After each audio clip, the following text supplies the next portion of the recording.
gas welding, and I would like to show you the technique that we used in order to weld using this gas welding equipment.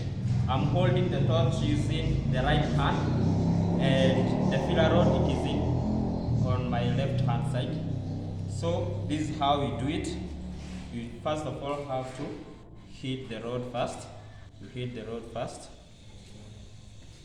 Hit the rod first. So you can speed up this reaction by using a flux.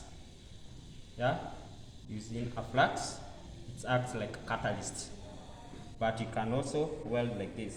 You hit both surfaces, the workpiece and the rod. Then you start welding. We start welding. There is two methods of welding this.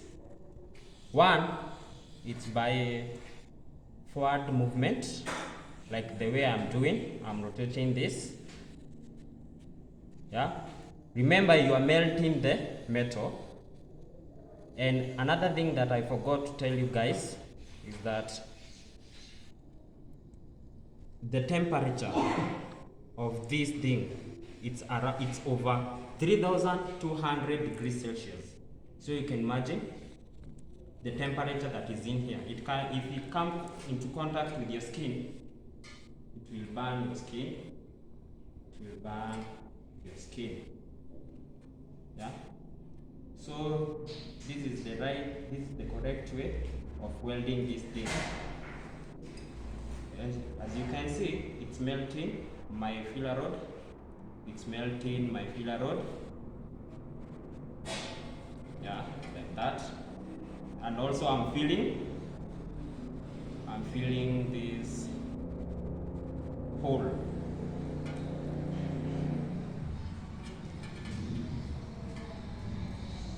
My workpiece is a sample. This is a sample of a car. We can also weld. We can also fill the holes of a fuel tank. I'm just being careful. And remember, for your own safety, the operation should be done in an open place. If it is in the room, make sure you open the doors and the windows to allow the fresh air to get in. Yeah. Also, you should have a protective goggles. Have the protective goggles for your own sake.